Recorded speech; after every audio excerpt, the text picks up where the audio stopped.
नमस्कार साथियों, स्वागत है आपका हमारे YouTube channel only paper practice में।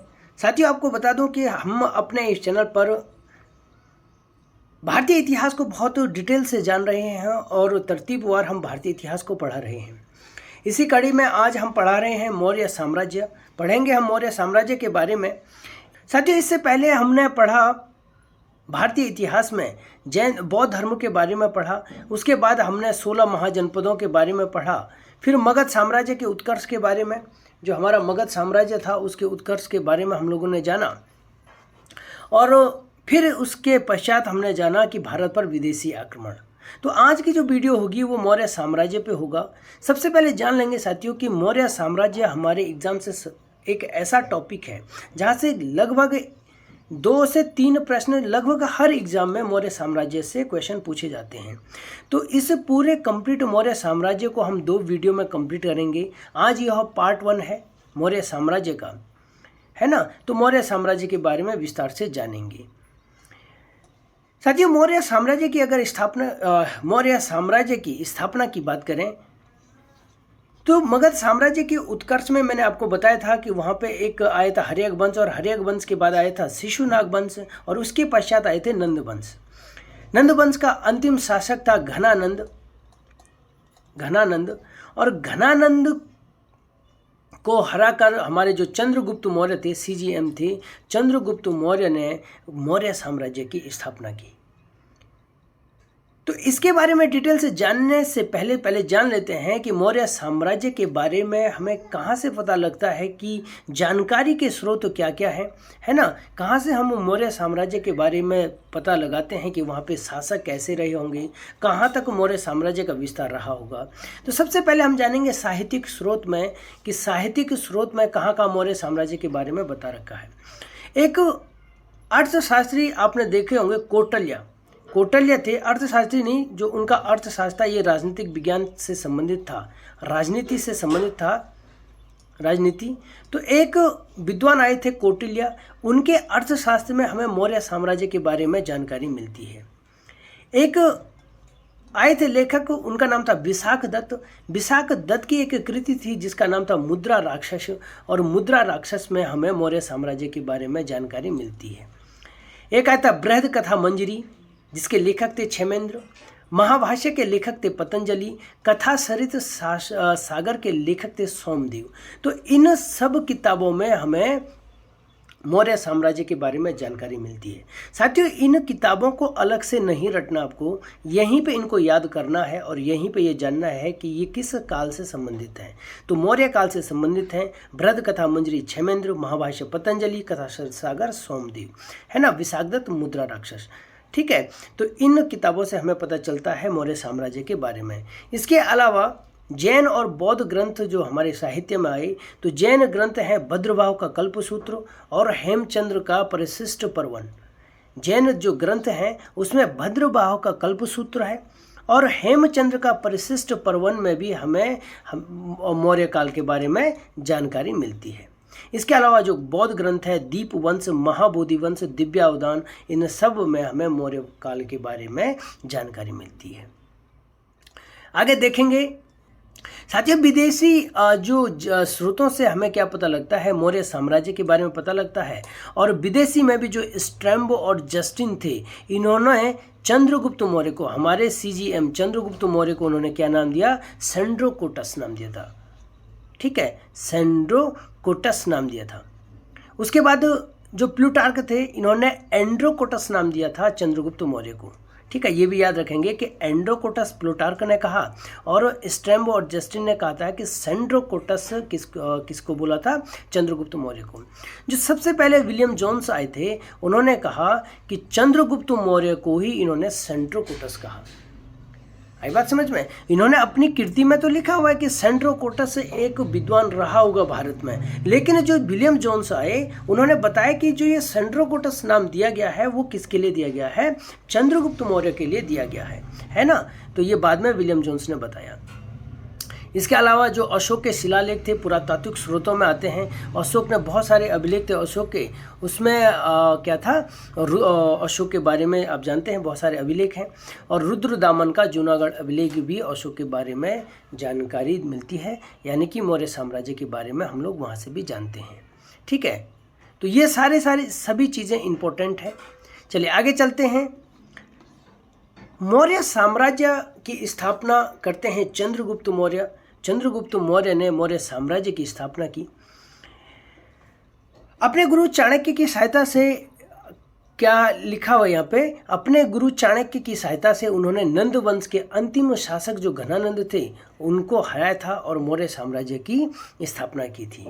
305 ईस्वी ईसा पूर्व में यूनान का शासक था एक सेल्यूकस निकेटर, उनको हराया था।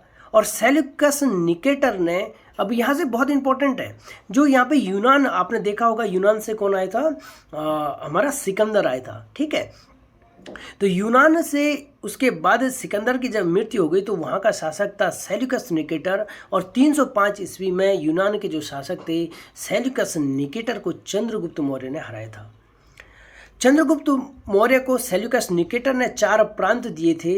वो एक था एरिया, उस समय उसका नाम एरिया था, जिसको कि वर्तमान में हेरात कहते हैं, अफगानिस्तान में है।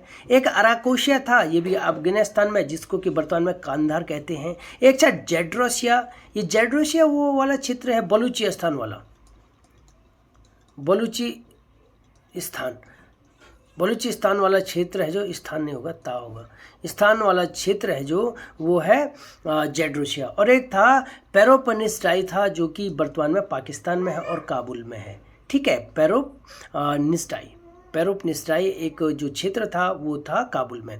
तो जब सेल्यूकस निकेटर को चंद्रगुप्त मौर्य ने 305 ईसा पूर्व में हराया था, तो सेल्यूकस निकेटर ने चंद्रगुप्त मौर्य को कितने प्रांत दिए थे, 4 प्रांत दिए थे।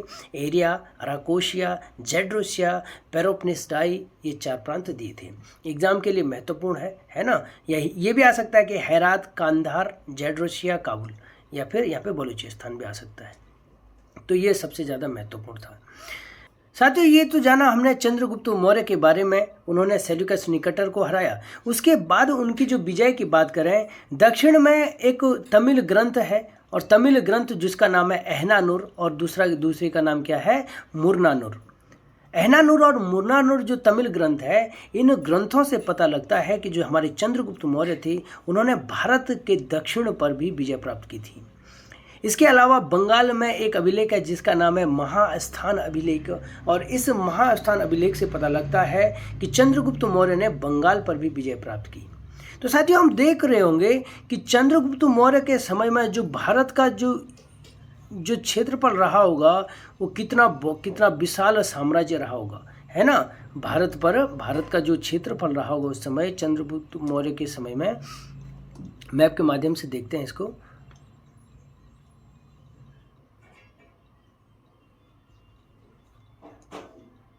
लगभग इस प्रकार का उस समय भारत का रहा होगा, क्या मैप रहा होगा। तो यहाँ से अफगानिस्तान से लेकर इधर आपका पाकिस्तान हो गया, इधर भारत हो गया, जो वर्तमान में बांग्लादेश, बंगाल वाला क्षेत्र और दक्षिण तक इन्होंने अपने पूरे के पूरे साम्राज्य में, चंद्रगुप्त मौर्य, है ना, CGM।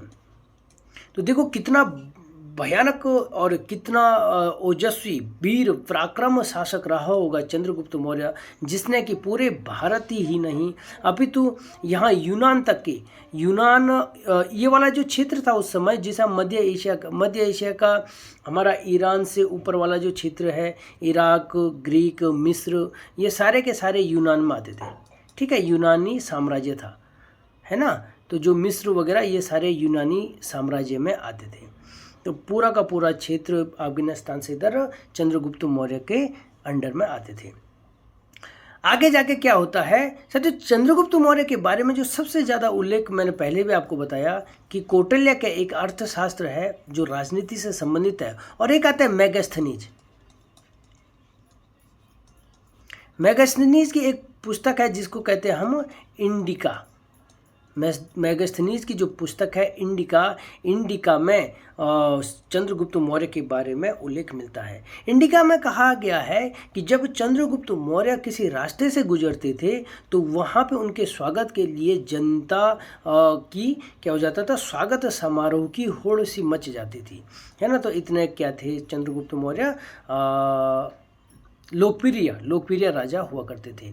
आगे क्या होता है कि श्रवण बेलगोला में उन्होंने अन्न त्याग दिया था और अपने शरीर को त्याग दिया, अन्न यानी कि खाना खाना छोड़ दिया था। अच्छा, एक बात बता दें आपको कि जैन परंपरा में है ये सब, तो जैन धर्म के अनुयायी थे चंद्रगुप्त मौर्य।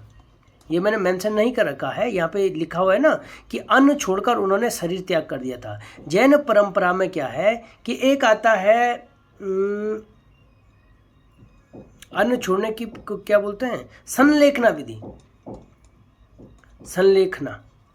संलेखना एक विधि आती है जिसको हम कहते हैं कि अन्न जल सब त्याग देना और उसके पश्चात अपना शरीर त्याग देना, तो इसे संलेखना विधि कहते हैं जैन परंपरा में।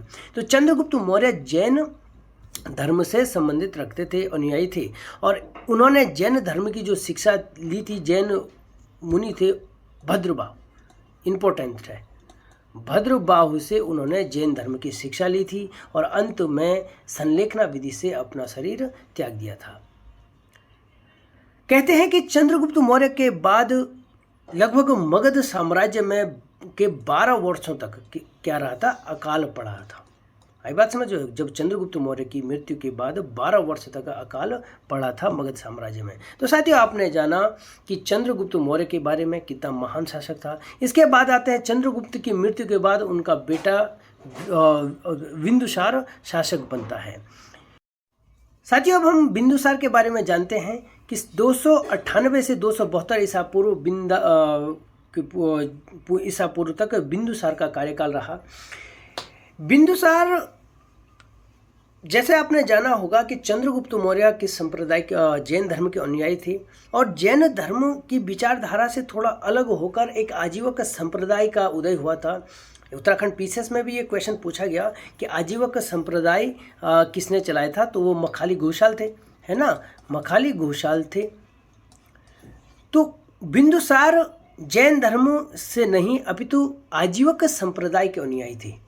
ये बात समझ में। आमतौर पर भारतीय इतिहास में हर एक मगध साम्राज्य के उत्कर्ष में आपने देखा होगा कि पिता से अलग काम करते हैं उनके बेटे। तो यहाँ पे इतना तो नहीं, लेकिन आजीवक संप्रदाय को इन्होंने क्या कर दिया था, इसके अनुयायी थे।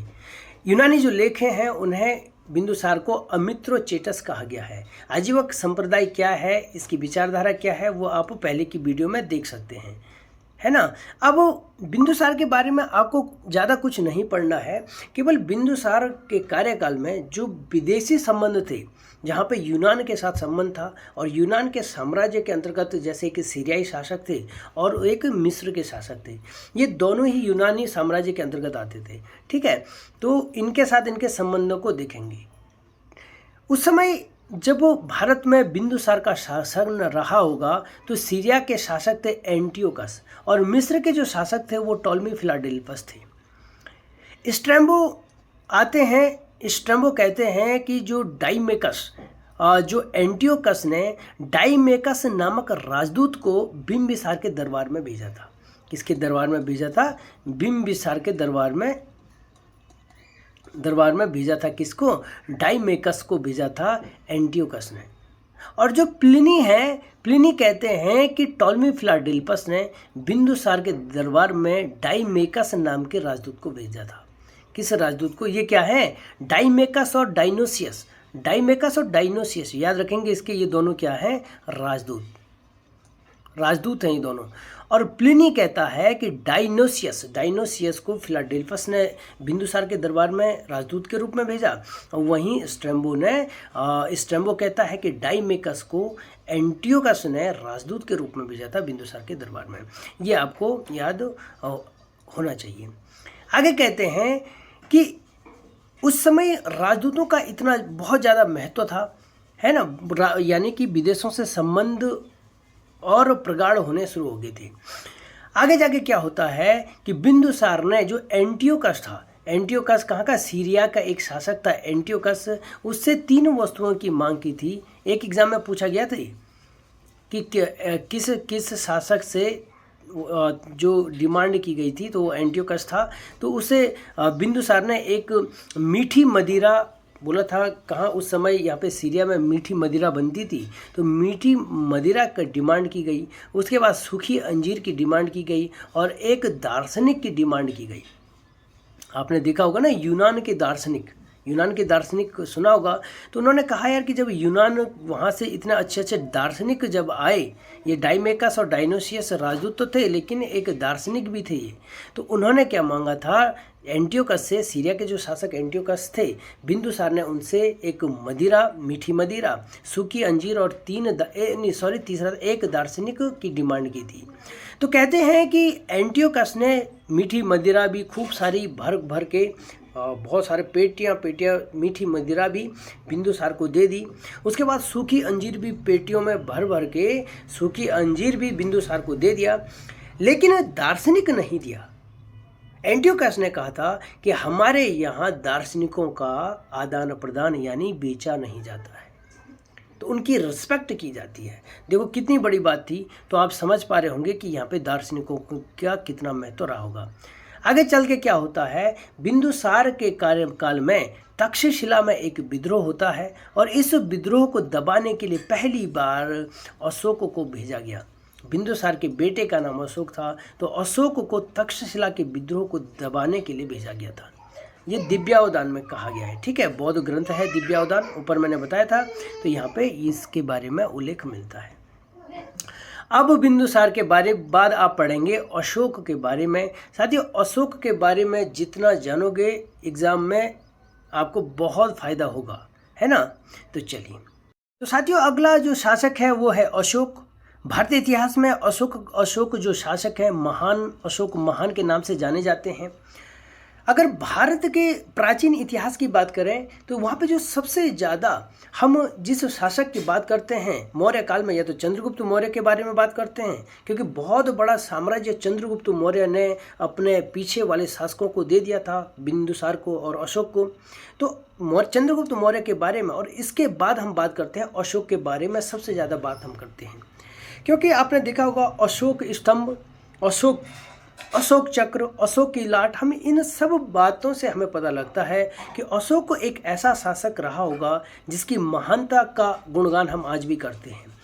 लेकिन अगर इसके प्रारंभिक जीवन की बात करें अशोक के, तो यह एक कैसा शासक था, महान शासक नहीं था, अपितु एक क्रूर शासक था। क्रूर शासक की संज्ञा देंगे हम अशोक को। अपने प्रारंभिक चरण की बात कर रहा हूं मैं, क्योंकि जैन ग्रंथ और बौद्ध ग्रंथों में कहा गया है, जैन अनुश्रुतियों में कहा गया है कि जब अशोक शासक बनने से पहले, आप जानते होंगे उज्जैन का क्या था, उज्जैन का राज्यपाल था। और राज्यपाल के दौरान ही उसने अपने पिता यानी बिंदुसार के खिलाफ कार्य करना शुरू कर दिया था, यानी बिंदुसार के अगेंस्ट जाने लग गया था अशोक। और जब राजगद्दी पर बैठा, अशोक कब बैठा है राजगद्दी पर, 269 ईसा पूर्व में जब अशोक राजगद्दी पर बैठा, तो राजगद्दी पर बैठते ही अशोक ने कत्ले आम करने शुरू कर दिए। जिस जिस जगह पर युद्ध करने के लिए गया तो अशोक ने वहाँ पे कत्ले आम मचा दिया। यानी कि जो भारत में छोटे मोटे विद्रोह या अन्य राजा हुआ करते थे उस समय, तो जहाँ जहाँ अशोक ने लड़ाई की वहाँ को रौंदता हुआ आगे बढ़ता था। अपने राज्याभिषेक के 8वें वर्ष अशोक को एक जगह का पता लगता है, वो था कलिंग, वर्तमान उड़ीसा में पड़ता है, यानी 261 ईसा पूर्व अशोक को पता लगता है कि भारत में दक्षिण में एक राज्य है कलिंग, और वो राज्य हाथियों के लिए बहुत प्रसिद्ध है। किसके लिए प्रसिद्ध है? हाथियों के लिए। तो अशोक को हाथियों की जरूरत थी युद्ध करने के लिए, उस समय हाथी घोड़ों से युद्ध हुआ करता था। तो अशोक ने कलिंग पर आक्रमण करने की योजना बना दी, और कलिंग पर आक्रमण करते हैं अशोक। कब? कलिंग की चढ़ाई कब करते हैं भारतीय इतिहास में, कब करते हैं कलिंग की चढ़ाई? और 261 ईसा पूर्व में, ठीक है। कलिंग वर्तमान यहाँ पे उड़ीसा काल वाला राज्य है। तो यहाँ से शुरू होता है अशोक की चढ़ाई करना, मगध यहाँ पे पटना से, पाटलिपुत्र था उस समय, चंद्रगुप्त मौर्य की राजधानी पाटलिपुत्र थी, तो पाटलिपुत्र से स्टार्ट होता है अभियान करना। कहते हैं कि जब यहाँ पे कलिंग का राजा उस समय हुआ करता था, नंदराज, क्या नाम था उनका, नंदराज, यहाँ पे कलिंग का राजा हुआ करता था। तो जब कलिंग और अशोक और नंदराज की सेनाओं के बीच युद्ध हुआ तो यहाँ पे कई सैकड़ों बच्चे मारे गए, औरतें मारी गई, यानी इस युद्ध में बहुत सारे लोगों की निहत्ते जिनके बेगुनाह लोगों की मृत्यु हो गई। अशोक को बाद में पता, यहाँ से जीत तो गया अशोक, अब अशोक को समझ आता है कि यार मैंने मिला क्या, मेरे को इस युद्ध करने से मिला क्या, अंत में 0। अगर जीत भी गया तो बस इतना ही तो हुआ कि एक साम्राज्य का थोड़ा सा भूमि और मिल गई, और भूमि तो मिल गई लेकिन जो ये बेजुबान और ये जो बच्चे, औरतें, स्त्रियां, सारे के सारे अब मैंने जिनका कत्लेआम कर दिया, तो अब इनका क्या सज़ा, इनका कोई गुनाह तो था नहीं, है ना, कोई कसूर तो था नहीं इनका, तो इनको अशोक ने कत्लेआम कर दिया। अब यहाँ से अशोक का मन परिवर्तन आता है। अशोक को एक निग्रोध करके एक व्यक्ति आते हैं, क्या नाम है, निग्रोध। निग्रोध ये व्यक्ति शांत स्वभाव के प्रवृत्ति के व्यक्ति थे। तो इन्होंने, अशोक ने पूछा निग्रोध से कि आप इतने शांत प्रवृत्ति के कैसे हैं, तो उन्होंने कहा कि मैंने बौद्ध धर्म स्वीकार कर लिया है और बौद्ध धर्म से ही मैंने ये सब कुछ सीखा है। अब यहाँ से कलिंग की चढ़ाई के बाद अशोक को परिवर्तन हो जाता है, उसका मन परिवर्तन होता है, और यहीं से अशोक की महानता को हम लोग, इसके बाद जो कलिंग के युद्ध के बाद अशोक ने जो जो कार्य किए, उन्हीं कार्यों को देखते हुए आज हम अशोक के बारे में चर्चा करते हैं, अशोक महान की संज्ञा हम लोग देते हैं। तो आगे जाके अशोक को उपगुप्त नाम के एक व्यक्ति थे, दार्शनिक थे, उपगुप्त नाम के दार्शनिक ने अशोक को बौद्ध धर्म की शिक्षा दी। अब यहीं से अशोक ने अपने पूरे के पूरे जनता के लिए, पूरे साम्राज्य के लिए कल्याणकारी योजनाएं बनानी शुरू कर दी। अभिलेखों का अशोक ने यहाँ क्या कर दिया, प्रचलन किया। पूरे साम्राज्य को किस प्रकार से एक बताना है, साम्राज्य के नैतिक मूल्यों को इन्होंने ऊपर रखा, जनता के विकास के कार्यों को, जनता के सहूलियतों को इन्होंने ऊपर रखा।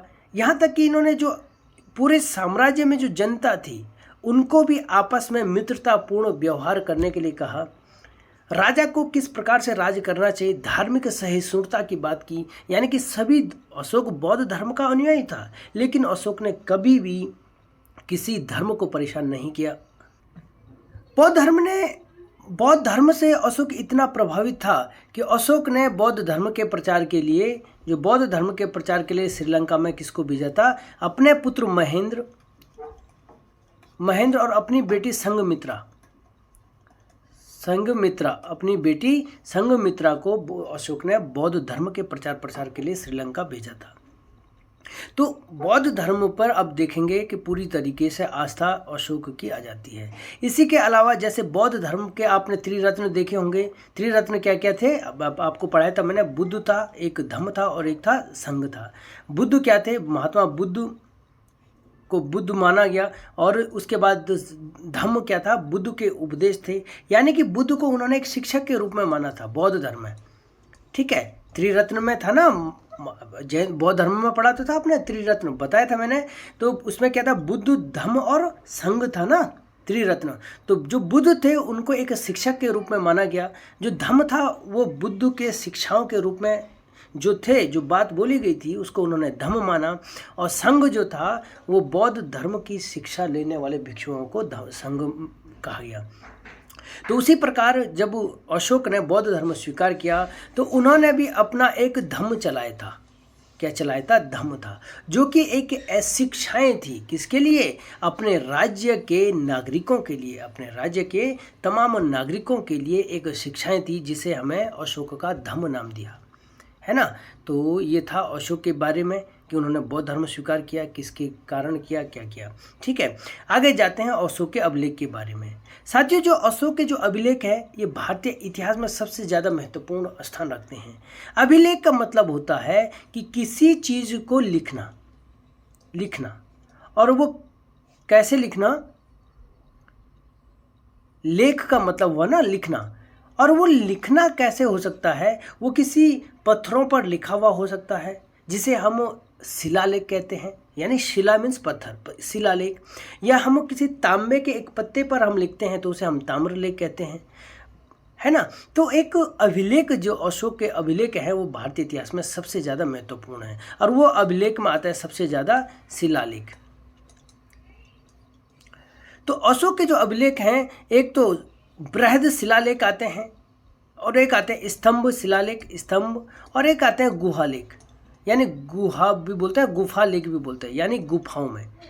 अशोक के बृहद शिलालेखों में से पढ़ने से पहले अब बृहद इन शिलालेखों को पढ़ने से पहले एक चीज़ और जान लेते हैं कि अशोक के जो अभिलेख थे यानी शिलालेख थे, सबसे पहले दिल्ली में टिफिन थेयर नाम के एक व्यक्ति थे, उन्होंने अशोक के शिलालेख का पता लगाया था। किसने लगाया था? टिफिन थेयर ने दिल्ली में अशोक के अभिलेख का पता लगाया। उसके बाद जेम्स प्रिसेप्ट ने सबसे पहले अशोक के अभिलेखों को पढ़ा। ये बहुत इंपॉर्टेंट है। जेम्स प्रिसेप्ट ने सर्वप्रथम 1837 ईस्वी में अशोक के अभिलेखों को पढ़ा। तो उसमें मैंने आपको सबसे पहले बताया कि आपने बृहद शिलालेख देखा, उसके बाद लघु शिलालेख जो कि और एक था लघु शिलालेखों में अपने अशोक के स्तंभ लेख भी देखेंगे आप आगे। स्तंभ लेख मीन्स होता है कि एक स्तंभ है और उसमें अशोक ने कुछ लिखा हुआ है। इसके बाद आपने गुहा लेख देखेंगे, गुफाओं में। बिहार में एक जगह पड़ता है, बिहार में बराबर की पहाड़ियाँ। पहले भी मैंने आपको बताया था जब बौद्ध धर्म पढ़ा रहा था मैं आपको, तो बिहार में एक है बराबर की पहाड़ियाँ, बराबर की पहाड़ियाँ। इन बराबर की पहाड़ियों में आपको 4 गुफाएं मिलती है, और इन 4 गुफाओं में अशोक के लेख आपको देखने को मिलते हैं। तो सबसे पहले अशोक के बृहद शिलालेख के बारे में जानते हैं। साथियों, आप जो शिलालेख है, बृहद शिलालेख, जो आमतौर पर हम लोग पढ़ते हैं कि अशोक के 14 बृहद शिलालेख हैं। तो ये 14 बृहद शिलालेख क्या है कि जैसे एक पत्थर है, ये इस प्रकार का एक पत्थर है, बहुत बड़ा पत्थर है। इसमें अशोक ने 14 आदेश लिखे हुए हैं। क्या लिखे हुए हैं? इस प्रकार से 1 2 3 4 5 6 7 8 9 10, इस प्रकार से 14 आदेश अशोक ने लिखे हुए हैं, और इन्हीं को अशोक का जो 14 बृहद शिलालेख बोलते हैं। आई बात समझ में? ऐसा नहीं कि 14 पत्थर हैं, 14 पत्थर नहीं है, एक पत्थर पर 14 आदेश लिखे हुए हैं। आई बात समझ में? तो ये 14 बृहद शिलालेख कहते हैं। और ये कहाँ मिले थे? कहाँ मिले थे? पूरे उस समय अशोक के पूरे राज्य में 8 स्थानों से मिले हैं। ये बृहद शिलालेख कहाँ, कितने स्थानों में मिले हैं?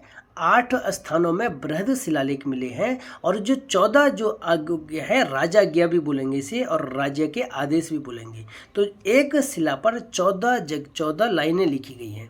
आई बात समझ में? तो 8 स्थान पहले जान लेते हैं कि कौन कौन से जो 8 स्थान है जहाँ से अशोक के शिलालेख आपको मिले। तो मैप के माध्यम से जानने का प्रयास करते हैं, है ना। तो उस समय ऐसा रहा होगा भारत का मैप, ये रहा होगा, ठीक है, अशोक के टाइम पे। अब यहाँ पे सबसे पहले हम देखेंगे कि उड़ीसा में एक जगह है धौली। उड़ीसा में एक जगह है धौली, यहाँ से अशोक के बृहद शिलालेख मिले। पाकिस्तान में है, पाकिस्तान में 2 जगह है, एक शहबाजगढ़ी और मानसहेरा, शहबाजगढ़ी और दूसरा है मानसहेरा। ये 2 पाकिस्तान में हो गए। एक आता है कालसी, उत्तराखंड में है, यहाँ से भी अशोक के बृहद शिलालेख मिले हैं। एक है जोगढ़, उस उड़ीसा में 2 है, धौली और जोगढ़। जोगढ़ एक हो गया। एक है सोपारा, यह महाराष्ट्र में है, सोपारा, सोपारा ये महाराष्ट्र में है। एक आता है आपका एनागुड़ी, यह आंध्र प्रदेश में है, आंध्र प्रदेश का ये वाला क्षेत्र, इसका नाम क्या है? एनागुड़ी। कितना हो गया? 1 2 3 4 5 6 7। और एक था गिरनार, यह है गुजरात का गिरनार, गिरनार। तो ये मुख्य रूप से अशोक के बृहद शिलालेख है, 8 स्थानों से मिले। और जिन शिलालेखों में, शिलालेख का मतलब समझ रहे ना आप, मैंने आपको बताया कि एक पत्थर है और पत्थर में अशोक ने कुछ लिखे हुए, आदेश लिखे हुए हैं। आई बात समझ में। तो इन शिलालेखों से हमें पता लगेगा कि अशोक ने किस प्रकार से राज किया होगा। एक चीज़ उससे पहले ये बता दूं आपको कि अशोक के जितने भी ये शिलालेख मिले तो भाई कुछ ना कुछ तो लिपि होनी चाहिए उसकी, है ना भाई, किस भाषा में लिखे। ऐसा तो है नहीं कि भाई भारत में अगर लिख दिया तो अरमाइक लिपि से लिखेंगे। जो जिस जगह में जिस लिपि का उस समय प्रचलन रहा होगा तो उसी लिपि में तो लिखेंगे। तो उस समय पूरे भारत में ब्राह्मी लिपि का प्रचलन था। तो भारत की जितने भी आपको अशोक के शिलालेख मिलेंगे तो वो ब्राह्मी लिपि में मिलेंगे। और पाकिस्तान वाले क्षेत्र में जितने भी शिलालेख मिलेंगे, जैसे आपने अभी पढ़ा ना शहबाजगढ़ी और मानसहिरा, तो ये कौन सी लिपि में थी? खरोष्ठी लिपि में पाकिस्तान में आपको मिलते हैं। उसके बाद ये अफगानिस्तान वाला क्षेत्र है जहाँ पे अफगानिस्तान में जितने भी शिलालेख मिलते हैं तो वो किस लिपि में थी? अरमाइक या फिर कैसी ग्रीक, है ना, ग्रीक, अरमाइक या ग्रीक लिपि में यहाँ पे आपको अफगानिस्तान में देखने को मिलता है। ठीक है, तो जितने भी अभिलेख लिखे हैं आपने क्या जाना कि किस लिपि में लिखे गए। भाई अभिलेख तो मिल गए लेकिन उसको पता तो हो। तो एग्जाम में है कि खरोष्ठी लिपि। अच्छा, खरोष्ठी लिपि कहाँ से कहाँ लिखी जाती है? एग्जाम में पूछा जाता है। दाएं से बाएं की ओर ये खरोष्ठी लिपि लिखी जाती है। वहीं जो ब्राह्मी लिपि है वो हम कैसे लिखते हैं? बाएं से दाहिने की ओर हम लोग खरोष्ठी लिपि लिखते हैं। तो चलिए जानते हैं उनके क्या क्या लिखा गया था। महत्वपूर्ण जो इम्पोर्टेंट है उसी के बारे में हम लोग जानेंगे।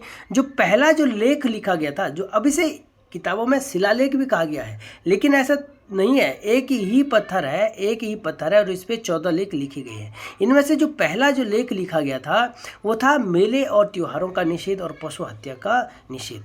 यानी कि मेले त्योहारों में कम से कम जाने के लिए कहा गया है। और इसके अलावा जो पशु हत्या पर देखेंगे, जिस व्यक्ति ने कहते हैं कि 99 भाइयों की हत्या करके राजगद्दी पर बैठ गई और अब वो पशु हत्या पर बौद्ध धर्म स्वीकार करने के बाद पशु हत्या तक का भी निषेध करते हैं।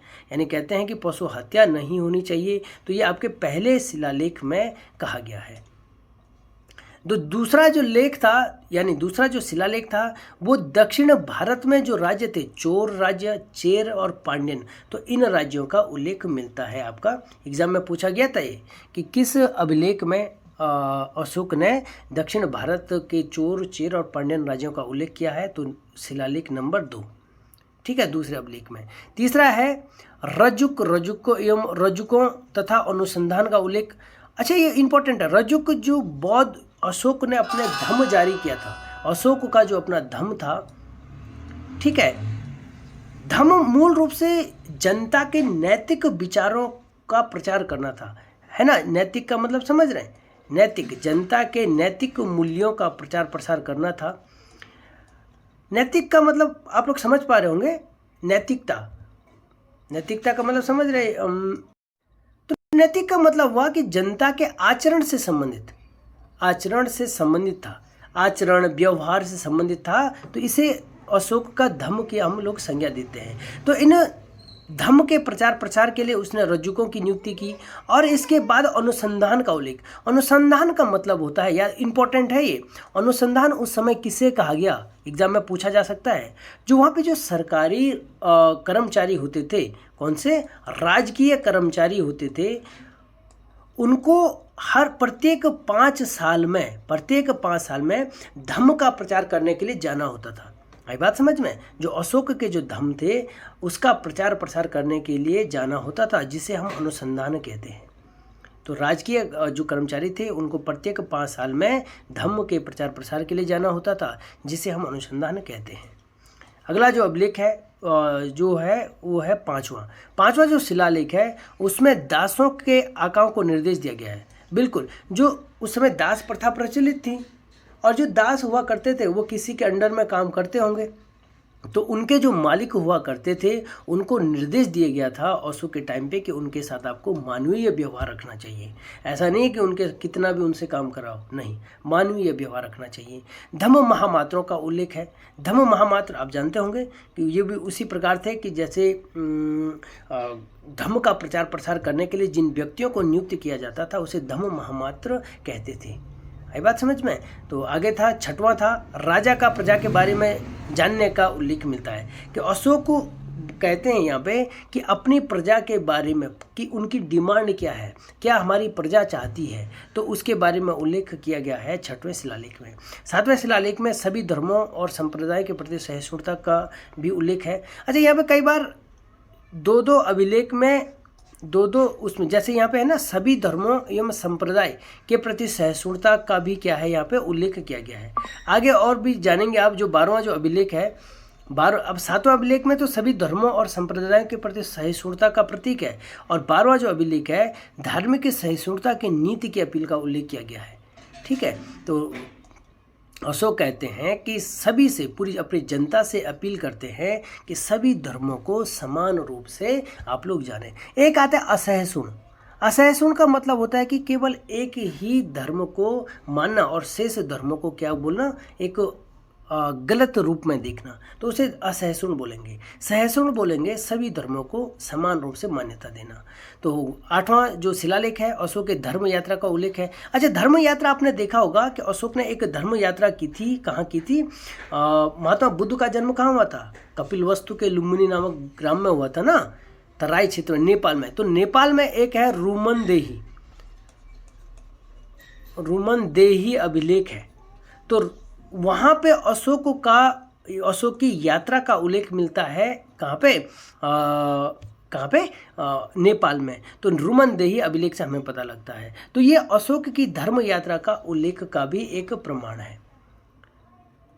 अगला है अभिलेख है, शिलालेख है 9वां, जिसमें नैतिक आचरण पर जोर दिया गया है। जनता का जो नैतिक आचरण है उस पर जोर दिया गया है।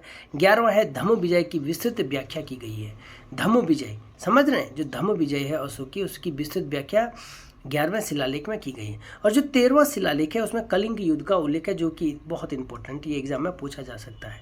जो 13वां अभिलेख है 261 BC में अशोक ने कलिंग की चढ़ाई की थी, और उसका उल्लेख हमें 13वें अभिलेख में मिलता है। तो साथियों, ये आपने अशोक के बृहद शिलालेख के बारे में जाना कि क्या क्या अशोक के बृहद शिलालेख थे।